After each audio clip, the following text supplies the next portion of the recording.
Nous allons prendre l'écriture. Gloire au Seigneur. Puisse-t-il nous donner quelque chose? Amen. Qu'il puisse nous donner de comprendre l'importance du message. Je vais toujours parler autour du message. Montrer que c'est notre Canaan. C'est notre pays où coule le lait et le miel. Et qu'il n'y a dans chaque âge aucun territoire de bénédiction. Il n'y a point de Palestine spirituelle de bénédiction pour les enfants de Dieu que le message de l'heure. Le message de l'heure en chaque âge est le lieu pourvu par Dieu pour la bénédiction de ses fils et filles. Amen. Qui nous donne à chaque fois de comprendre cela et de savoir qu'il nous faut revenir dans Canaan, dans notre Canaan spirituel qui est le corps de Christ. Et le corps de Christ c'est quoi? C'est l'église. Gloire au Seigneur. Et de revenir là, dans le corps de Christ, dans Canaan, dans ce message. Béni soit le nom du Seigneur. Et de s'y établir, de bâtir là une maison, c'est-à-dire sa foi. Amen. Et celui qui a fait la promesse, alléluia, amen, alléluia, fera accomplir ce qu'il a promis. Car il a dit, aucune des bonnes paroles prononcées par l'Éternel notre Dieu ne restera sans effet. Amen. Et nous allons parler encore autour de cela. Nous allons parler de Paul, le point de référence final en son temps. Et en parlant de lui, nous parlons de notre temps. Car William Marion Branham a prêché exactement comme Paul. Philippiens chapitre 1er, les versets 15 à 18. Et ce verset que nous aimons bien, Galates chapitre 1, verset combien? Verset 6 à 9. Amen. Philippiens chapitre 1er et nous reviendrons en Galates aussi chapitre 1er.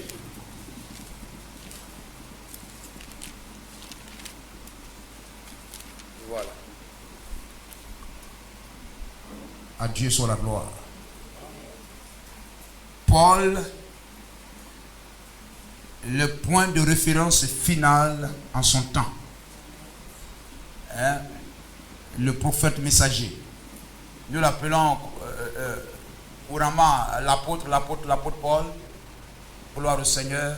Mais il est plus que cela. Il est le prophète messager. De l'âge d'Éphèse. La référence finale. Amen. De 53 à 170. Amen. Il faut jurer par son message. Et ne commettez pas l'erreur de le contredire. Amen. Philippiens 1, verset 15. Quelques-uns, il est vrai, prêchent Christ. Donc il y en avait qui prêchaient en ce temps là-bas déjà. Il est vrai, prêchent Christ par envie ou par esprit de dispute. Mais d'autres le prêchent avec des dispositions bienveillantes. Ceux-ci agissent par amour, sachant que je suis établi. Je suis établi pour la défense de l'évangile. Voyez-vous, amen. Il rend témoignage. Je suis établi pour la défense de l'évangile.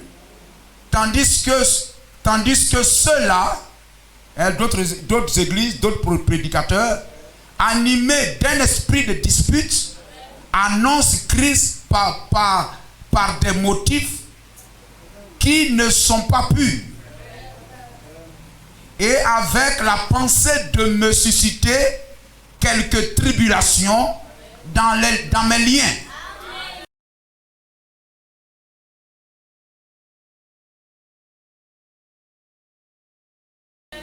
Qu'importe, de toute manière, que ce soit pour l'apparence, que ce soit sincèrement, Christ n'est pas moins annoncé. Je m'en réjouis et je m'en réjouirai encore.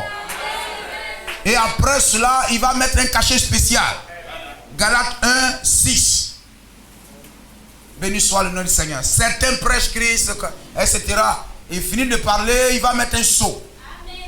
Il va prononcer une malédiction. Le mont, amen, Gérazim, gloire au Seigneur. Et le mont Ebal. Je m'étonne que vous vous détournez. Donc c'est l'œuvre de ces hommes-là qui détournent les gens du vrai évangile. Je m'étonne que vous vous détourniez si promptement de celui qui vous a appelé par la grâce de Christ pour passer à un autre évangile. Non pas qu'il y ait un autre évangile, mais il y a des gens qui vous troublent, des ouvriers trompeurs, et qui veulent renverser l'évangile de Christ. Mais quand nous-mêmes, quand un ange du ciel annoncerait un autre évangile que celui que nous vous avons prêché, qu'il soit anathème. L'apôtre Paul même dit, si un ange même descend du ciel, a pour votre raison un pasteur, un archevêque, un pape. Vous comprenez cela? Nous l'avons dit précédemment. Et je le répète à cette heure. Si quelqu'un vous annonce un autre évangile que celui que vous avez reçu, qu'il soit anathème. Anathème, ça veut dire malédiction, ça veut dire maudit. Gloire au Seigneur. Nous inclinons nos cœurs. Dieu bien-aimé, merci de nous rassembler. Et nous savons que là où se trouve la nourriture fraîche du jour, oui, là s'assemblent les aigles. Oh Dieu Tout-Puissant, fasse que Seigneur, ces paroles viennent pour faire du bien à ton peuple. Accorde-le Seigneur. Ôte de leur cœur toute racine d'incrédulité, de raisonnement, de doute Seigneur. Et que leur cœur s'ouvre et soit disposé, oh Dieu, à recevoir ta parole Seigneur. Mon Dieu, conduis-moi. Et que Seigneur, je puisse dire quelque chose qui puisse les aider. Et oh Dieu, les encourager à marcher selon les prescriptions que nous avons reçues dans cet âge par William Marion Branham, dans le nom de Jésus-Christ. Amen. Gloire à Jésus-Christ. Que Dieu le fasse. Qu'il ôte de nos cœurs tout obstacle. Amen. À la parole. Alléluia. Dans notre vie. Béni soit le nom de Jésus-Christ. Alors nous parlons de l'apôtre Paul. Amen. Véritablement, le prophète messager. Amen. Parce que dans Exode 12, après la mort de l'agneau pascal, il y a, amen, 7 aspersions. Mais il y a 2 convocations solennelles. 2 saintes convocations.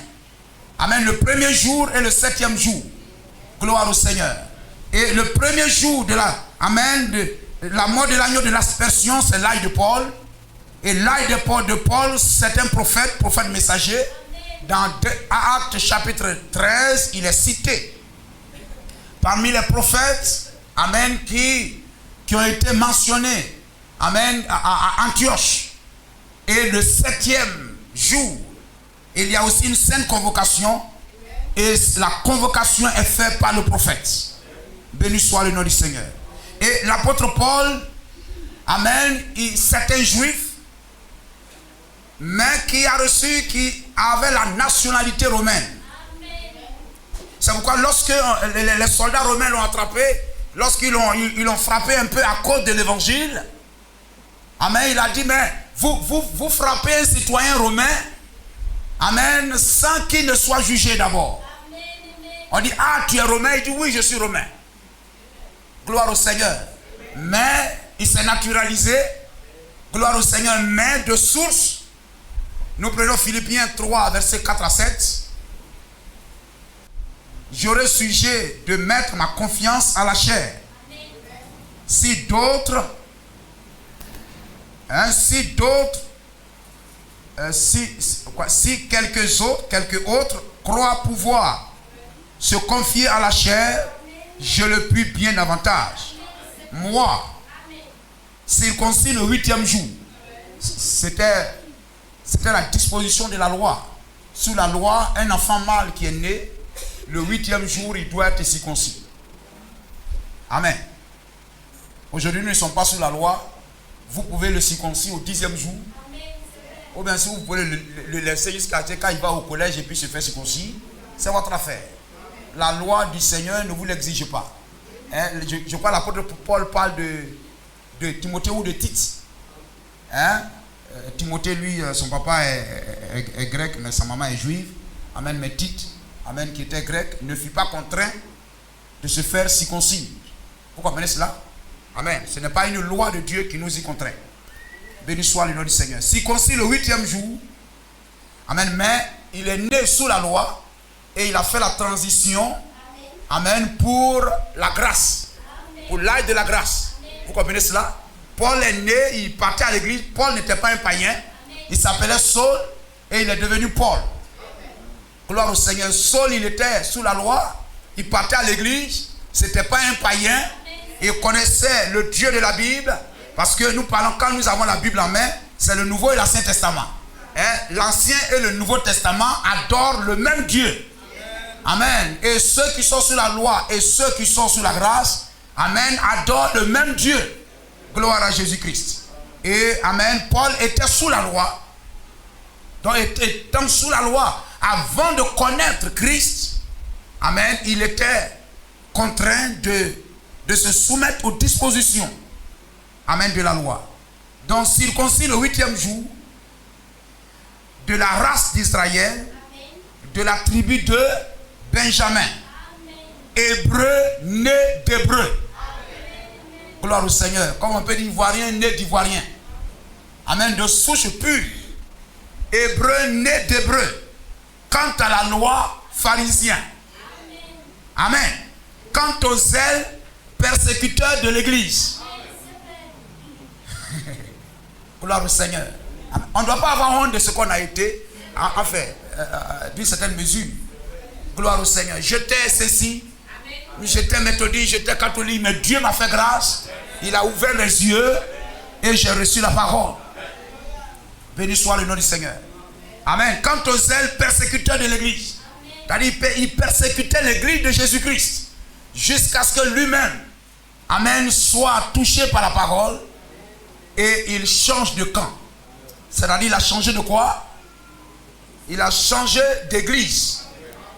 Les gens disent aujourd'hui on ne change pas d'église. Ce ne sont pas des chrétiens qui disent ça. Ils ne lisent pas la Bible. Ou bien on les a mal enseignés. Béni soit le nom de Jésus-Christ. Donc quant aux zèles persécuteurs de l'église, irréprochables à l'égard de la justice de la loi.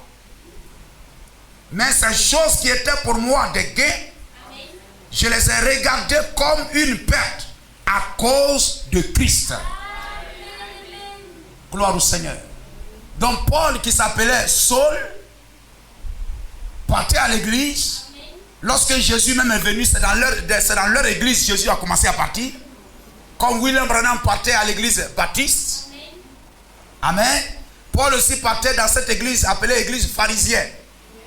Gloire au Seigneur. Il adorait là-bas Jésus. Quand Jésus est né, c'est là-bas Jésus a été consacré. Amen. C'est là-bas il s'asseyait à 12 ans. Il le confondait. Voyez-vous les docteurs même de la loi. Gloire au Seigneur. Vous vous souvenez une fois, Joseph et Marie, amen, il avait disparu. La parole avait disparu. Jésus a disparu. Et on ne pouvait pas, on ne savait pas où il était. Jusqu'à ce qu'on le retrouve à l'église. Béni soit le nom du Seigneur. Amen. Donc Jésus priait là-bas. Jésus allait à l'église là-bas. Les parents de Jésus allaient là-bas. Amen. On a donné même la Bible à Jésus-Christ. Ce jour-là, il s'est tenu là. Il a lu Ésaïe 61. Amen. Et voyez-vous, plus tard, amen, alléluia, il lit. Et son interprétation de la Bible a choqué, amen, les gens. Et Jésus prêchait l'Ancien Testament. Ils avaient l'Ancien Testament comme Bible. Nous avons la Bible complétée avec le Nouveau Testament. Gloire à Jésus-Christ. Béni soit le nom du Seigneur. Donc Paul était juif. Il était un docteur. Un grand enseignant. Il pouvait même dire qu'il avait la connaissance parfaite de la loi. Mais il était dans l'erreur. Parce que la dispensation a changé. Amen. Alléluia. Le salut n'était plus par le sang des animaux. Le sang des animaux ne sauvait pas. Amen. D'ailleurs, ils avaient le gage. Amen. C'est pourquoi ils ne pouvaient pas monter à la sixième dimension. Ils ne pouvaient pas monter. Amen. Au ciel. Mais ils descendaient dans la cinquième dimension. Dans ce compartiment de la cinquième dimension du séjour des morts appelé le paradis. Et c'est cela. Donc, ils étaient sous le sang des animaux. Mais le sang des animaux et la loi ne pouvaient rien amener à la perfection. La loi ne peut rien amener à la perfection. Oh, Dieu dit, amen, amen, et soyez parfaits, comme l'Éternel, votre Dieu, est parfait. Et la perfection ne venait pas par la loi. La loi te dit seulement que tu es un pécheur. Amen, tu es, amen, un coupable. Amen, mais et la loi te met en prison parce que la loi n'a pas de miséricorde. Amen. Ainsi, voyez-vous, malgré leur sainteté et tout, ils descendaient dans le séjour des morts. Avec l'espérance, amen, que Jésus-Christ viendra. L'agneau parfait viendra. Parce que le sang des animaux couvrait le péché. Couvrait le péché. Amen. Alléluia. Je donne toujours l'exemple de maman qui couvre le caca du bébé dans la cour. Elle met un caillou dessus. Elle met du sable dessus. Mais ça est toujours là. Ce lieu-là, si vous marchez dessus, vous allez voir qu'il y a caca. Le sang des animaux ne pouvait pas enlever. Amen. Mais Jean au Jourdain, amen, déclare, amen, voici l'agneau de Dieu. L'agneau parfait. Qui ne couvre pas le péché, mais qui ôte le péché. Amen. S'il montait à la sixième dimension, dans la présence de Dieu et tout, amen, dans l'Ancien Testament, cela montre que des pécheurs montent en haut.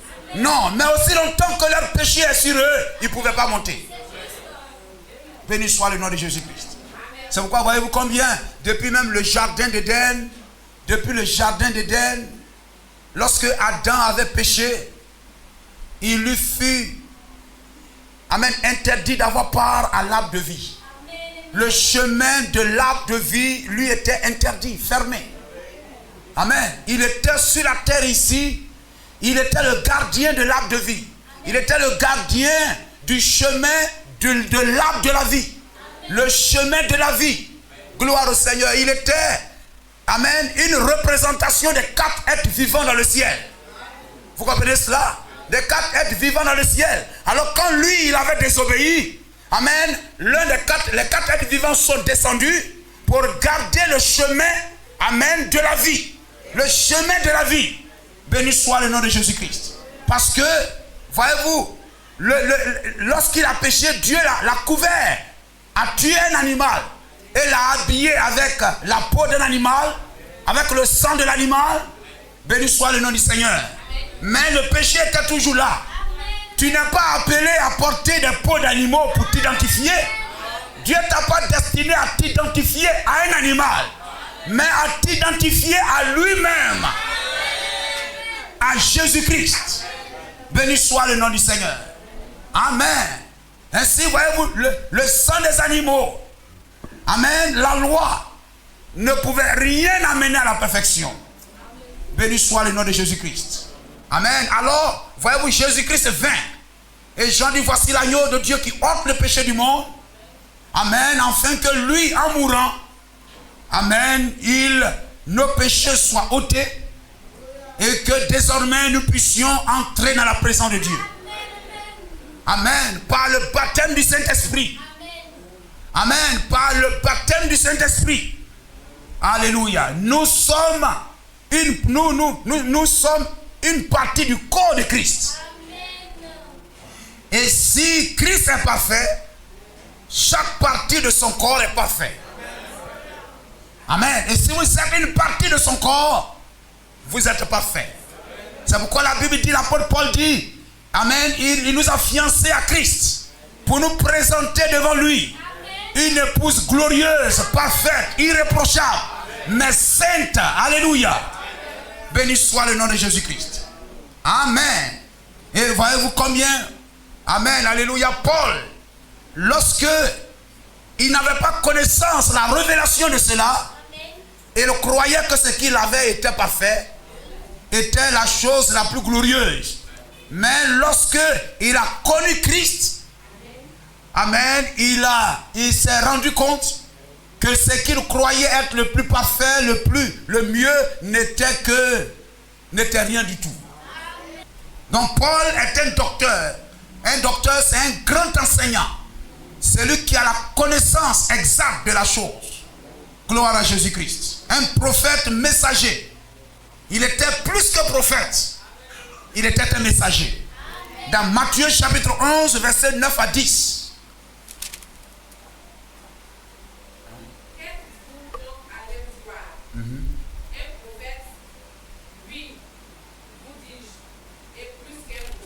Amen.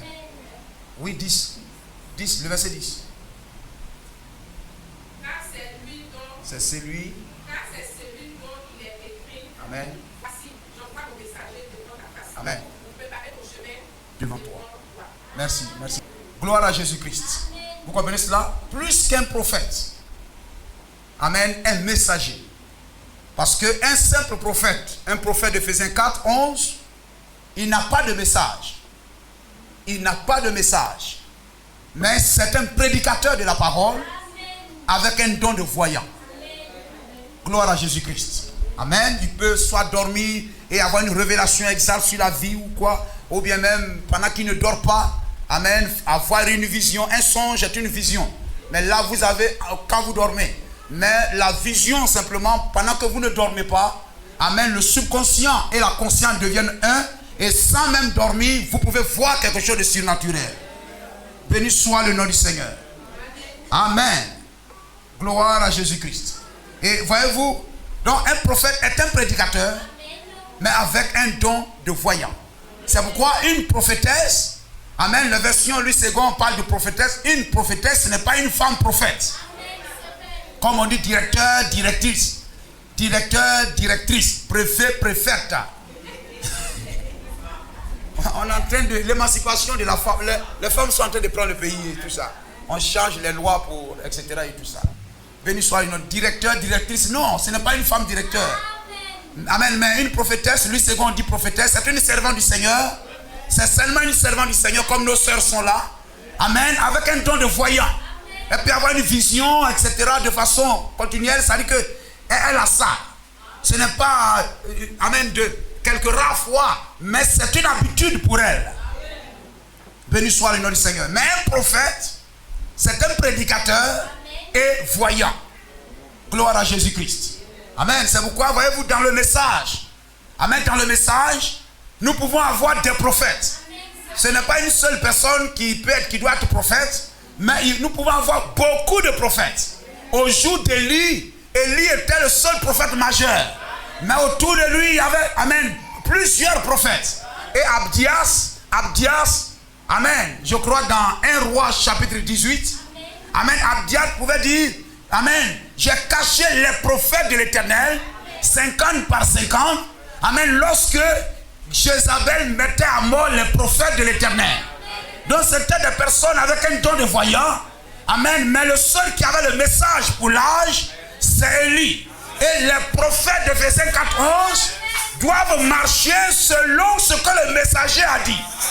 Si un prophète aujourd'hui dans le message ne dit pas exactement ce que William Marion Branham a dit, c'est un faux prophète. Qui qu'il soit. Vous comprenez cela? Amen. Donc plus qu'un prophète. Alléluia. Lorsqu'il voyait Jésus venir, amen, il a dit voici le Fils de l'homme. Amen, amen, voici l'agneau de Dieu qui ôte le péché du monde. Or c'était son petit cousin. Il est plus âgé que Jésus de combien? De 6 mois. Mais quand il a vu le petit cousin venir, il ne l'a pas regardé comme étant son petit cousin. Il n'a pas dit petit cousin, qu'est-ce que tu viens chercher ici? Ah oui, tu viens te faire baptiser. Il n'a pas dit petit cousin. Mais il a dit celui qui vient là, amen, est plus âgé que moi. Gloire au Seigneur. Celui qui vient là, amen, amen, il m'a précédé car il était avant moi. Vous comprenez cela? Et Jésus va confirmer cela plus tard. Pour dire avant qu'Abraham fût, moi je suis. Amen. Il n'était pas, il ne sera pas, mais il est. Il est le je suis qui s'est révélé à Moïse. Béni soit le nom du Seigneur. Gloire à Jésus-Christ. Amen. Donc plus qu'un prophète, mais un messager. Il a un message. Gloire au Seigneur pour l'âge dans lequel nous vivons. Béni soit le nom du Seigneur. Et Paul, voyez-vous, comme Moïse, Amen, comme Moïse a défini la loi. Amen, le culte. Moïse a établi le sacerdoce, la fonction, le ministère. Amen, les charges, la prêtrise de l'Ancien Testament. Paul, l'apôtre William Branham dit, il a pratiquement écrit le Nouveau Testament. C'est-à-dire tout le fonctionnement de l'Église. Les charges, les responsabilités, la marche du croyant, le baptême, amen, tout le ministère, etc. Paul a établi la sacrificature du Nouveau Testament. Béni soit le nom du Seigneur. Paul a défini, amen, les lois par rapport au culte, par rapport à l'adoration, par rapport aux charges, amen, par rapport à la position de l'homme et de la femme, amen, dans l'église. Et pendant le culte, la marche et la vie du chrétien. Gloire à Jésus-Christ. Paul a donné à l'église du Nouveau Testament tout le conseil de Dieu. Tout le conseil de Dieu. Amen. Aujourd'hui, lorsque vous voulez parler de comment on doit faire ceci, comment on doit faire cela, béni soit le nom du Seigneur. C'est lui. Amen. Tout se réfère à lui. Il est la référence finale. La référence finale, c'est l'absolu. L'absolu. Et lorsque Paul dit, amen, alléluia, si quelqu'un dit autre chose que ce que je vous ai prêché, qu'il soit maudit, ça veut dire que si vous transgressez ce que Paul a dit, vous êtes maudit. Cela montre qu'il est l'absolu dans l'église. Amen. C'est comme le feu tricolore. Si vous violez ça, vous êtes maudit. Vous comprenez, entre guillemets. Si vous transgressez, amen, ça, le feu dit rouge, il faut arrêter. Quand il dit vert, il faut passer. C'est lui qui vous dicte votre comportement à ce carrefour-là. C'est lui qui vous dit ce que vous devez faire, quelle que soit la voiture que vous avez.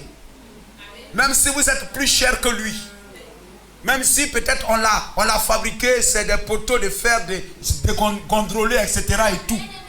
Un camion l'a cogné même, il s'est gondolé et tout ça. Mais aussi longtemps que son œil vert peut s'ouvrir, son œil rouge peut s'ouvrir, tu dois te soumettre à ce qu'il dit. Il ne perd jamais sa valeur. Béni soit le nom du Seigneur. C'est l'apôtre Paul. Gloire à Jésus-Christ. Vous voyez, les 4 évangiles, amen, les 4 évangiles sont comme les chérubins gardant la gloire de Dieu. Amen. Les 4 évangiles, Matthieu, Marc, Luc et Jean. Amen. Garde la gloire de la Shekinah. Garde le propitiatoire. Amen. Gloire, amen. Garde les actes des apôtres. Béni soit le nom du Seigneur. Mais c'est Paul qui va définir le sacerdoce selon l'ordre de Melchisédek. C'est lui-même qui va prononcer ça dans le Nouveau Testament. Amen. C'est lui qui va montrer que nous ne sommes plus sous le sacerdoce lévitique, mais nous sommes maintenant sous le sacerdoce selon l'ordre de Melchisédek. Et comment le croyant de cet ordre-là, de cette sacrificature, doit marcher. Béni soit le nom de Jésus-Christ. Amen. Et aujourd'hui, chaque croyant est dans ce sacerdoce-là. Amen. Est sous cette sacrificature. Gloire au Seigneur. Donc amen, les 4 êtres vivants gardent le chemin de la vie. Et sur la terre, ils étaient représentés par ces 4 personnes, ces kéatites, transportant la gloire de Dieu, l'arche de Dieu. Amen. Pendant le voyage dans le désert. Et lorsqu'ils se sont établis à Silo, amen, voyez-vous, il y avait un chérubin sur le propitiatoire. Amen. Le propitiatoire, c'est le trône de la grâce. Et des chérubins furent, amen, construits, si vous le voulez. Amen. Et gardant le propitiatoire, le trône de la grâce. Amen. Une image que dans le ciel, ces 4 chérubins, amen, gardent, alléluia, gardent la gloire de Dieu. Amen, dans le ciel. Béni soit le nom de Jésus-Christ. Amen. Et voyez-vous, c'est cela sur la terre. Amen, ils sont représentés. Amen, par ces 4 personnes portant l'âge, voyageant dans le désert. Amen, ils sont représentés sur la terre par les 4 x 3. 4 x 3 tribus. Amen, les 12 tribus. 3, 3, 3. À chaque point cardinal. Amen, de la position de l'âge. Voyez-vous, Juda à l'est, Ephraïm à l'ouest, Dan au nord et Ruben au sud. Amen, chacun avec sa bannière. La bannière de Juda, c'est le lion. La bannière d'Ephraïm, c'est le veau. La bannière de Ruben, c'est l'aigle. Et la bannière de Ruben, c'est l'homme. Amen. Ainsi, voyez-vous, ces 4 bannières gardent l'accès à la gloire de la Shekinah. Amen. Juda à l'est. Et c'est par l'est même qu'on entre dans le temple. Et Juda signifie quoi? Louange. C'est pourquoi nous entrons dans l'adoration par la louange. Amen. Gloire à Jésus-Christ. Et ces 4 êtres vivants, cela vous rappelle, amen, les 4 premiers sceaux. Et les 4 premiers sceaux couvrent les sages de l'église. Amen. Et ici, voyez-vous, amen, c'est les sages de l'église. Le premier sceau, voyez-vous, amen, Paul, amen, le premier sceau, voyez-vous, c'est le premier, c'est Paul, premier sceau, Paul. Amen, avec tous ces, amen, tous ceux qui sont à lui, son groupe, etc. Amen, avec la bannière du lion, on gardait l'accès, amen, au chemin de la vie. Et tu ne peux accéder au chemin de la vie. Tu ne peux accéder à la vie qu'en passant par Paul. Amen. Et amen, Irénée. Et voyez-vous, amen, Irénée, Martin. Gloire au Seigneur avec amen, Irénée, Martin et Colomban, les 3 âges. Amen, alléluia, avec pour bannière le veau. Pour garder le chemin. Amen, de l'arbre, amen, le chemin de la vie. Même s'il faut mourir, être brûlé, être tué, mais ils ont gardé le chemin de la vie.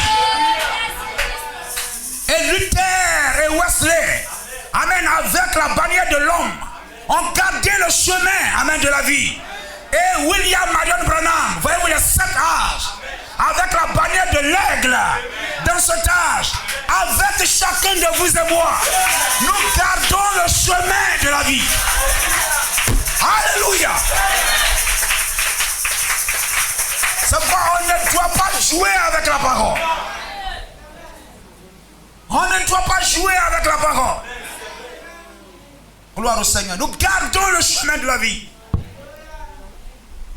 Gloire au Seigneur. Nous montons la garde. C'est pourquoi on ne doit pas laisser le monde, le péché et toutes ces choses entrer dans l'église. Entrer dans le message. Non, nous devons garder le message. N'est-il pas merveilleux? Que le nom du Seigneur soit béni. Alléluia. Mais l'apôtre Paul, c'est lui qui a établi de nouveau cette nouvelle sacrificature de Melchizedek. Il a, amen, de l'église du Nouveau Testament. Et il a posé le fondement de l'église. 1 Corinthiens 3, verset 10. On peut lire cela, frère. Vous pouvez lire. Amen. Jésus a dit, je bâtirai mon église. Hein, n'est-ce pas? Matthieu 16, verset 18. On peut prendre ça, on va lire. Jésus a dit, je bâtirai mon église. Et aujourd'hui, voyez-vous, nous sommes dans l'âge de la pierre de fête. Amen. L'âge de la pierre de fête, du couronnement de la pyramide. Amen. Du couronnement de la pyramide. Alléluia. Avec le ministère du Fils de l'homme. Amen. Nous parvenons au 7e palier. L'âge dans lequel nous vivons. Vous comprenez cela? L'âge de l'amour fraternel. Mais voyez-vous, amen, c'est l'âge qui reçoit la pierre de fête. L'âge à l'ouest, où la pyramide est couronnée. Béni soit le nom du Seigneur. Et c'est pourquoi, voyez-vous, amen, même les Américains, voyez-vous, dans choses de faux, etc., ils mettent l'œil dans cette pierre de fête. Amen. Et voyez-vous, c'est dans ce taille, c'est dans ce message que la pierre de fête vient rejoindre la pyramide. Et l'église est complétée.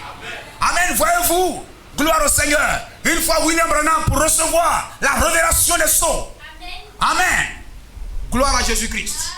Parce que, voyez-vous, il prêcha les sages de l'église et ensuite les sceaux. Et entre les sages et les sceaux, il y a la brèche. Entre les sages et les sceaux. Et la brèche, c'est le ministère de William Branham. Amen. Amen, c'est William Branham qui fait le trait d'union entre les deux. Amen. Gloire au Seigneur. Il termine les sages de l'église et il introduit la pierre de fête. Regardez, lorsqu'il devrait prêcher sur les sceaux, lorsqu'il allait sur cette montagne, il a vu les anges. Amen. Les anges venir sous forme de quoi? Sous forme d'une pyramide. Sous forme d'un triangle. Amen. La pierre de fête est comme une pyramide et un triangle. Et lorsqu'il a vu les anges venir, il a été attiré. Amen. Alléluia avec eux. Gloire au Seigneur. Amen. C'est-à-dire, le reste de la pyramide s'unit. Amen. À la 7 têtes. Gloire à Jésus-Christ. Béni soit le nom du Seigneur. C'est pourquoi, voyez-vous, dans cette pyramide là-bas, ils ont mis un œil. Parce que, voyez-vous, le ministère, le message du 7e ange, c'est le 7e sceau. Amen. Nous sommes dans l'âge du 7e sceau. Avec le cri de commandement. Le cri de commandement, c'est le cri du 7e sceau, annonçant la venue de Jésus-Christ. Oh, amen. Béni soit le nom du Seigneur. C'est pourquoi il pouvait mettre là dans ce $1 là, amen, l'œil, c'est-à-dire le prophète. Et ils ont mis autour de cela le grand sceau. Et le grand sceau, c'est le 7e sceau. C'est la venue de Jésus-Christ. N'est-il pas merveilleux? Amen. Paul dit, j'ai posé le fondement de l'église. J'ai posé le fondement. Le véritable temple de Jésus-Christ, c'est vous et moi. Ce n'est pas le bâtiment. Ne cherchez pas des murs. Cherchez des hommes faits. Cherchez des hommes loin de la parole. Dieu n'habite pas dans des briques. Dieu habite ses fils et filles. Lorsqu'il est venu en Jésus-Christ, après Jésus-Christ, il vient en chacun de nous. Nous sommes le corps temple de Dieu. Ne savez-vous pas que votre corps est le temple du Saint-Esprit? Gloire à Jésus-Christ. Voyez-vous, le temple est, amen, en haut. Voyez-vous combien les 4 êtres vivants gardaient le trône de Dieu, la gloire de la Shekinah. Et cela là est descendu là, sur la terre ici. Amen. Les tribus gardaient cela. Amen. Aujourd'hui, Dieu, le Saint-Esprit, entre dans notre cœur. Et notre cœur devient le temple, la présence de Dieu. Et nous sommes les gardiens de cela. Gardons le Saint-Esprit dans notre cœur. Oui, c'est ça. Posez le fondement de l'église. Amen. Ce n'est pas un bâtiment qu'on vient faire ciment, non. Mais le fondement. Le fondement de l'église, c'est sur... Jésus a dit, si vous bâtissez sur du sable mouvant, la maison ne peut subsister. Mais vous devez bâtir sur le roc. Le rocher. Le rocher, c'est Christ. Et le rocher, c'est la révélation. La révélation de Jésus-Christ. Amen. Gloire au Seigneur. Et nous devons nous asseoir sur cela. Les fondements. Amen. Les fondements de l'église, ce sont ces doctrines. Ces doctrines. Sa colonne vertébrale. Ce sont les doctrines, l'enseignement. Amen. Sur lequel le croyant est assis. Amen. La parole est notre protection. Si vous n'avez pas la parole, le diable par un raisonnement vous éloignera de Dieu. Vous comprenez cela? Par des raisonnements vous éloignera de Dieu. C'est pourquoi vous devez lire la Bible, venir à l'église, écouter la parole. Parce qu'il y a des enfants dans nos reins, des enfants spirituels qui sont dans nos reins, des gens que nous devions mettre au monde dans l'église et en Christ. Ainsi, il faut que tu aies une sémence pour mettre des enfants au monde. On comprend cela? Comme un homme qui n'a pas de semence. On dit celui-là, il n'a pas de semence, il ne peut pas mettre femme enceinte. Peut-être il peut aller avec femme, mais il ne peut pas engrossir femme là. Parce qu'il n'a pas de semence. Sa semence là, il n'y a rien dedans. Il n'y a pas la vie dedans. Vous comprenez cela? Et un chrétien, une soeur, un frère qui n'a pas de semence, la semence spirituelle, quoi? La parole. Si tu n'as pas la parole, tu n'as pas la doctrine, tu n'as pas l'enseignement, comment peux-tu mettre quelqu'un au monde? Il faut que tu aies la semence parole. Pour qu'au Dieu tu puisses donner cette semence, semer ça dans quelqu'un. Et que cette semence entre en action dans le cœur de cette personne. Amen. Et qu'il vienne et naisse, on la couche ici. Matthieu 16, Matthieu 16, 18. Selon la grâce qui m'a été donnée, j'ai posé le fondement comme un sage architecte. Et un autre bâtit dessus. Irénée va bâtir dessus. Martin va bâtir dessus. Jusqu'à William Branham va venir mettre la paix du fait. Achever la maison.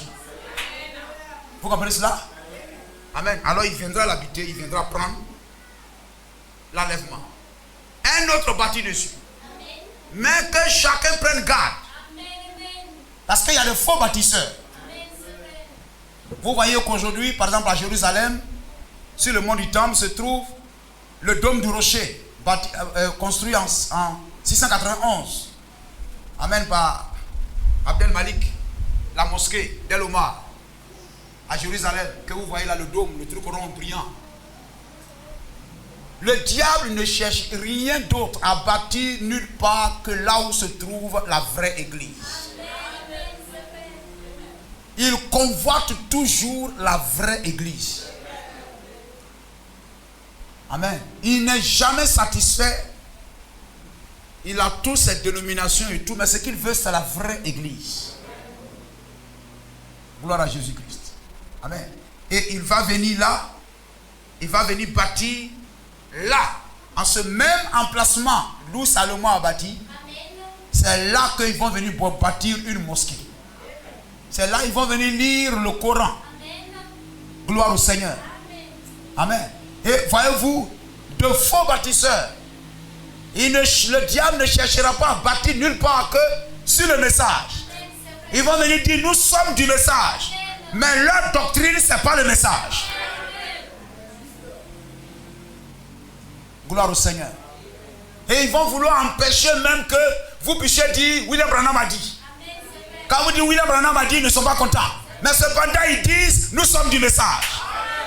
Non, il y a quelque chose qui ne va pas. Les gens n'avaient pas honte de prêcher Moïse. Moïse a dit, même devant Jésus, ils sont dit, Moïse nous a dit de répudier nos femmes. Jésus a dit, Moïse vous a dit, mais moi je vous dis. Mais comment nous on aura honte de dire William Branham a dit? S'ils peuvent citer le messager du premier exode, du deuxième exode, les gens disent Moïse a dit, Moïse a dit. Amen, les gens, Jésus a dit, Jésus a dit. Qui a honte de ça? Mais le messager du troisième exode, William Branham a dit. C'est conjuguer le verbe au présent. Hein frère? Non, quand tu es charnel, tu as la honte du monde. Mais quand tu es spirituel, tu n'as pas honte de dire ce que tu as dit. Si tu aimes la parole, béni soit le nom de Jésus-Christ. Amen. J'ai posé le fondement de l'église. On ne détruira plus le fondement. C'est la doctrine, c'est le premier âge. Et comme je le disais dans Exode 12, amen, alléluia, l'agneau est mort et il y a 7 jours. Jésus-Christ, l'agneau, est mort, il y a 7 âges. Il y a 7 aspersions du sang. Béni soit le nom du Seigneur. Il y a 7 aspersions du sang. Il y a 7 jours. Amen. Du 14e au 21e jour. Vous comprenez cela?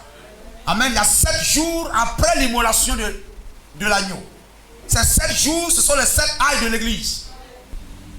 Pendant 7 jours, Vous mangerez des pains sans levain. Pendant 7 jours, on n'immolera pas un autre agneau. C'est le seul agneau. C'est ça. Nous sommes dans la fête. Dans la fête, amen, de l'immolation de l'agneau pascal. Nous sommes dans la fête de la Pâque. Donc même quand les catholiques et méthodistes célèbrent Pâques, on n'est pas dans cette Pâque-là. Nous ne sommes pas sous la loi. Non seulement ils ne font même pas comme la loi le demande, mais ils le font comme le monde païen le demande. Nous ne sommes pas sous l'Ancien Testament, nous sommes dans le Nouveau Testament. Pendant les 7 jours, on célèbre la Pâque, pour lequel la Pâque même ça veut dire agneau. La Pâque a été immolée. La Pâque a été immolée, Jésus-Christ est notre Pâque. Amen. La Pâque, amen, l'agneau a été immolé le 14e jour. Et pendant 7 jours, c'est la fête de la Pâque. Amen. Et le jour de Fès, deuxième jour de Smyrne, de Pergame, de Thyatire, de Sardes, de Philadelphie, de Laodicée, nous sommes dans la fête de la Pâque. L'agneau est mort à Golgotha. L'agneau a été immolé, lavé dans le Jourdain et immolé, amen, à la croix.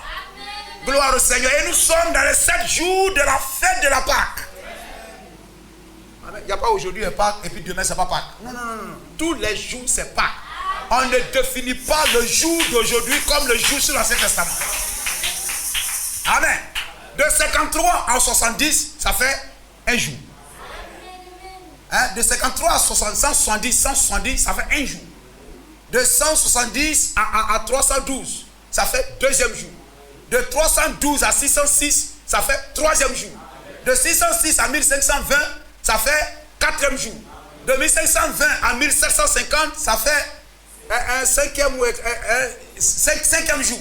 De 1750 à 1906, ça fait sixième jour. Depuis 1906, nous sommes dans le septième jour. Hein, frère? C'est comme ça nous on définit les jours aujourd'hui. Dites Amen.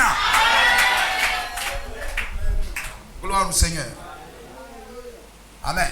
Donc quand on lit ici pendant les 7 jours, nous disons depuis Éphèse jusqu'à la Odyssée, vous mangerez des pains sans levain. Vous comprenez cela? Le pain c'est quoi? C'est la parole. La parole sans levain, sans fausse doctrine. La parole pure. Et la parole pure vient par le messager de l'heure. Amen. Il est parti à la poste de Dieu. Il a retiré la lettre, le écrit à l'ange. C'est son nom qui est dessus. Il s'en va à la poste pour retirer ça. Vous comprenez? Gloire au Seigneur. La Bible écrit à l'ange de l'église de Laodicée. Amen. Donc il va à la poste, la lettre porte son nom. Vous comprenez? Amen. Dieu dit à Jean, écrit à l'ange. C'est lui seul, c'est pourquoi dans la Bible là-bas tu disais, bon, voilà, William Branham, ce que tu dois prêcher les 7 ailes de l'église, tu dois prêcher la révélation de Jésus-Christ. Non, c'est pas révélé à tout le monde. Ça est dans la lettre. Ça à lui s'adresser, il va à la poste, il retire. Et puis quand il vient, il l'ouvre. Gloire au Seigneur. Comme Moïse est sur la montagne, le peuple en bas de la montagne. Dieu lui parle et puis Moïse transmet au peuple. Amen. Dieu envoie la lettre, Moïse retire, il vient proclamer ça en bas ici. Vous comprenez cela? Amen. C'est pourquoi si quelqu'un vous dit non, William Branham ici là où il a dit là, je ne suis pas d'accord. Pendant son vivant là, va lui dire que tu n'es pas d'accord. On les attendait à Houston, amen, au Texas, on ne les a pas vus. On les attendait à Chicago, on ne les a pas vus. Ils sont restés bouche bée. Et aujourd'hui, ils ont la bouche pour parler. Leur grand-père était là-bas. Pendant 7 jours, vous mangerez des pains sans levain. Dès le premier jour, il n'y aura plus. Dès le premier jour. Dès le premier jour. Vous comprenez? Le jour de Paul, le jour de Fès. Amen. Dès le premier jour, il n'y aura plus de levain dans vos maisons. Et nos maisons, c'est l'église. Amen. Le levain, gloire au Seigneur. Qui va nous définir c'est quoi le levain? C'est Paul qui va nous dire le levain c'est quoi? C'est Moïse qui vous dira le levain c'est quoi. Car toute personne qui mange du pain levé, du premier jour au 7e jour, sera retranchée d'Israël. Le premier jour, vous aurez une sainte convocation. Et le 7e jour, vous aurez une sainte convocation. De tous les 7 âges, il y a eu 2 prophètes. C'est Paul et William Branham. On ne fera aucun travail ces jours-là. Vous pourrez seulement préparer la nourriture de chaque personne. Amen. Pour montrer combien il est important de considérer l'œuvre de Dieu, la maison de Dieu. Et voyez-vous, on ne fera aucun travail ces jours-là. Vous pourrez seulement préparer la nourriture de chaque personne. Vous observerez la fête des pains sans levain. Et nous sommes dans cette fête. La fête de la Pâque de Jésus-Christ. Jésus-Christ est la parole. Et nous sommes dans la fête de la parole. Amen. Car c'est en ce jour même que j'aurai fait sortir vos armées du pays d'Égypte. Vous observerez ce jour comme une loi perpétuelle pour vos descendants. Le premier mois. Hein, le premier mois. C'est pourquoi, voyez-vous, les gens même, ils ont fait les calendriers et tout ça à partir de Jésus-Christ. Sans même le savoir. Là, le premier mois, c'était le mois de Nisan. De la Pâque, etc. C'est là qu'on commence à compter les affaires. Le premier mois, le 14e jour du mois, au soir, vous mangerez des pains sans levain jusqu'au soir du 21e jour. Béni soit le nom de Jésus-Christ. Gloire au Seigneur. Amen. Alléluia. Et voyez-vous, c'est Paul qui définit ce que c'est que le levain. Donc ce qui est levain au premier jour, au jour de Paul, est levain au 2e, au 3e, au 4e, jusqu'au 7e jour aujourd'hui. Amen. Et Paul, nous l'avons dit, a lié une malédiction. Amen. Amen, si je peux dire, a lié, prononcer une malédiction sur, amen, sur toute contradiction. Sur tout ce qui contredira, va contrarier le fondement de l'Église. Tout ce qui va à l'encontre de ce qu'il a établi, il y a une malédiction liée à ça. Béni soit le nom de Jésus-Christ. Amen. C'est lui qui a posé la sacrificature du Nouveau Testament, c'est lui qui a défini tout ça. Là où Jésus est entré pour nous comme précurseur, ayant été fait souverain sacrificateur pour toujours, selon l'ordre de Melchisédek. Et vous savez que sous l'Ancien Testament, Jésus ne serait jamais souverain sacrificateur. Pourquoi? Parce qu'il faut qu'il soit de la tribu de Lévi. Et même de Lévi, de Jacob est sorti Lévi. De Lévi est sorti Kéat. De Kéat est sorti Aram. Et de Aram est sorti Aaron. Et il faut être un enfant mâle de la postérité d'Aaron pour prétendre à la sacrificature. Il faut être un homme, un enfant mâle. C'est pourquoi, voyez-vous, on n'immolait pas les animaux aux femmes là. Mais c'était les animaux garçons qu'on sacrifiait. Et il faut être un fils d'Aaron. Si tu es homme, tu es femme, tu es éliminé. Tu es un garçon avec des défauts corporels, tu es éliminé. Si les gens sont là-bas, nous aussi, nous sommes femmes. On connaît aussi. Nous sommes femmes aussi. Pourquoi les femmes ne doivent pas prêcher, etc. Il faut aller dire ça à Moïse.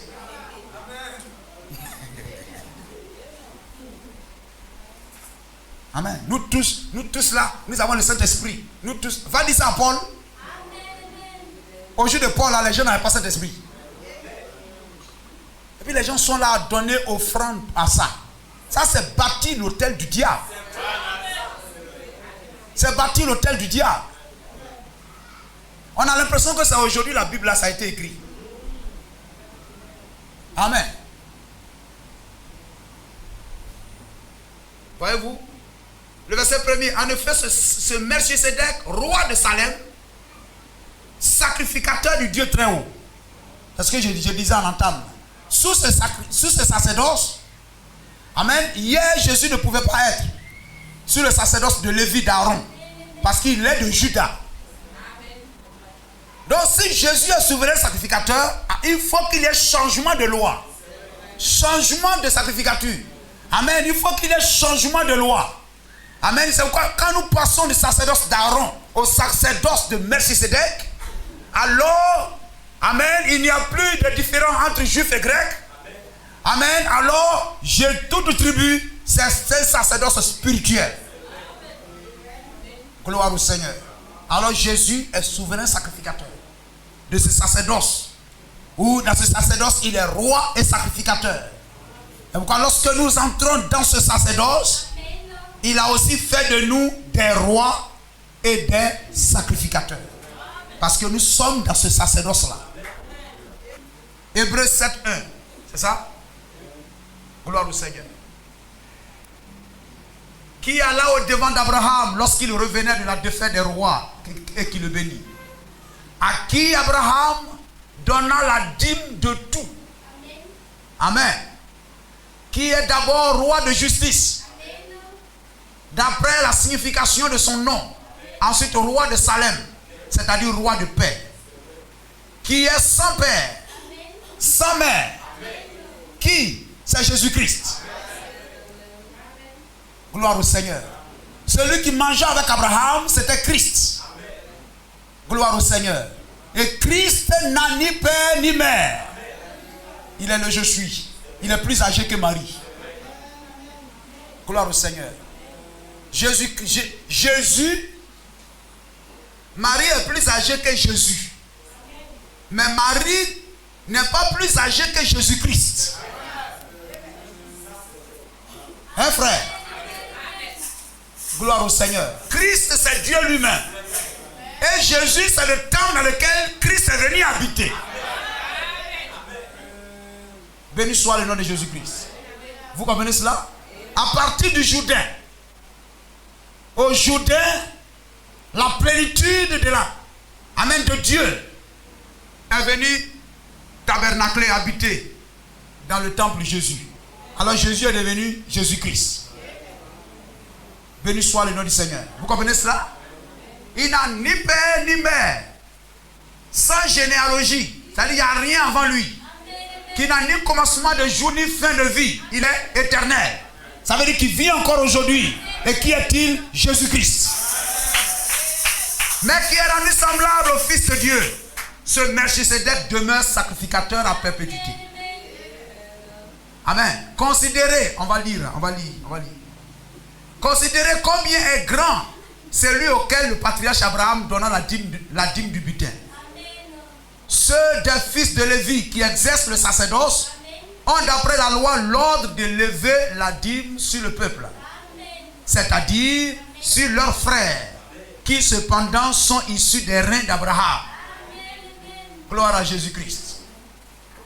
Et lui qui ne tirait pas de son origine, il leva la dîme sur Abraham et il bénit celui qui avait les promesses. Or, c'est sans contredire l'inférieur qui est béni par le supérieur. Gloire au Seigneur. Et ici, ceux qui perçoivent la dîme sont des hommes mortels. N'est-ce pas?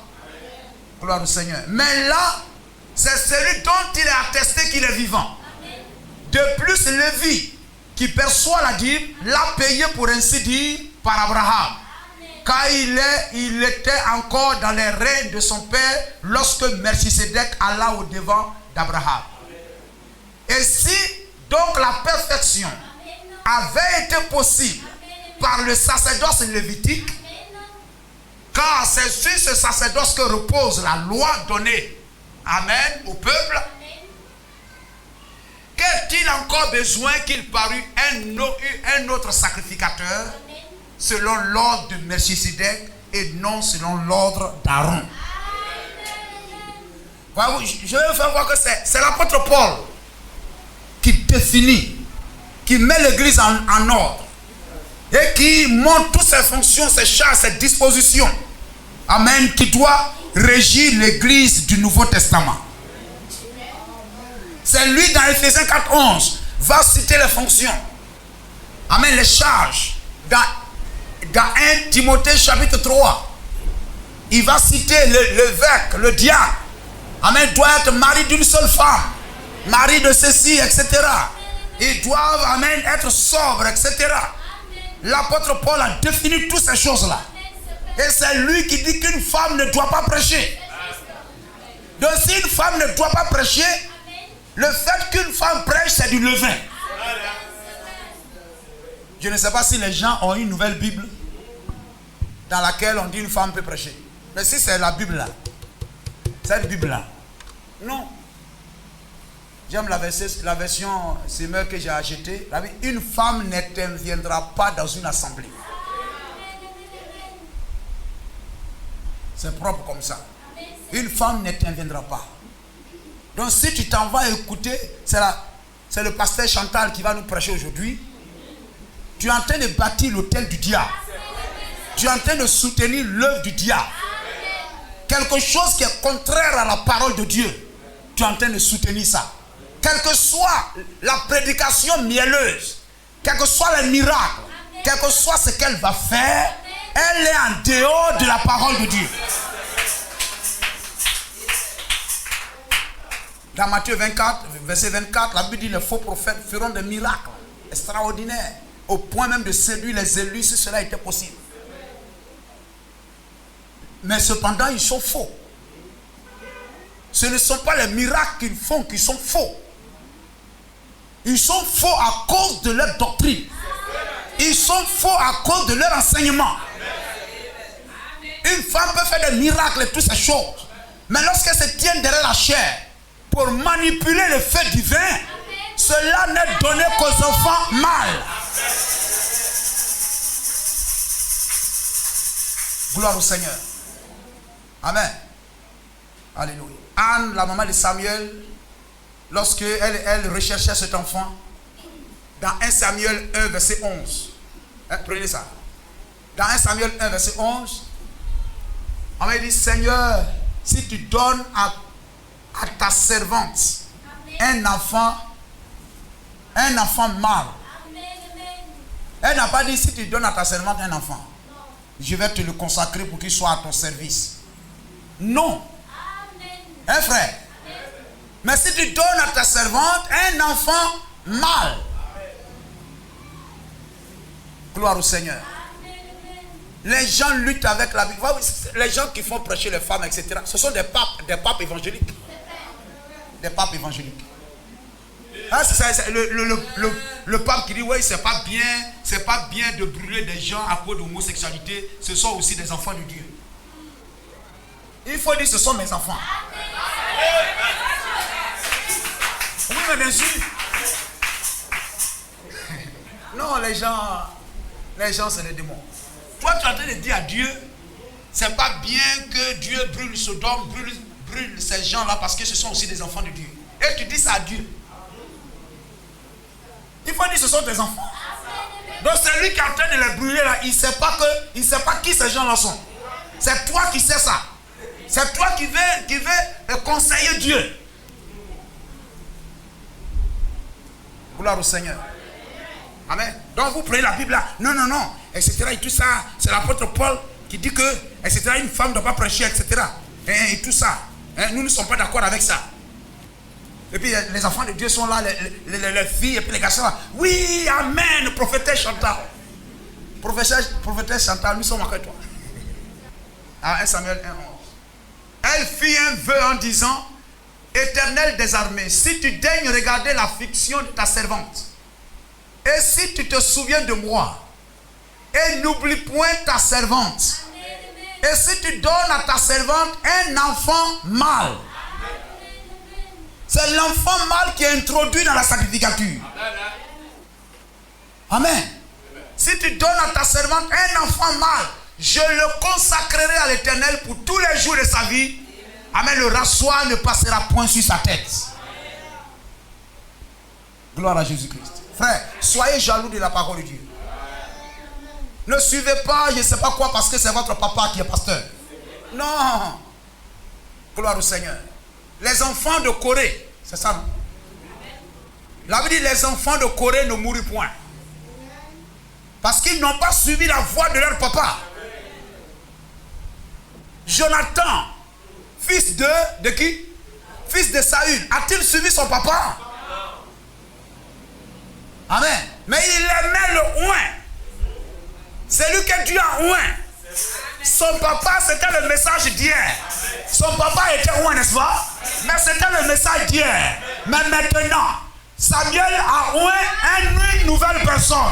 Nous sommes dans une nouvelle dispensation. C'est lui qui a l'onction de maintenant, c'est David. Alors il est quitté sous l'ancienne onction pour venir sous la nouvelle onction. Alors il soutenait David. Son papa, c'était la vieille église. Nous sommes d'accord? Gardons ce message. C'est le pays où coule le lait et le miel. Si tu veux être béni, si tu dois être béni de la vraie bénédiction de Dieu, ta bénédiction est cachée dans le message. Tu dois aller dans le message. Là se trouve ta bénédiction. Gloire à Jésus-Christ. Amen. Alléluia. Même si étant hors de Canaan, tu as mangé quelques raisins bien. Amen, etc. Mais ces raisins-là qui t'ont été donnés pour goûter viennent du pays promis. C'est pour te donner de savoir que le pays promis est vrai. Et si tu veux que ta bénédiction dure à toujours, traverse le Jourdain. Entre dans ta portion, dans le message, et bâtis là ta maison et ta foi.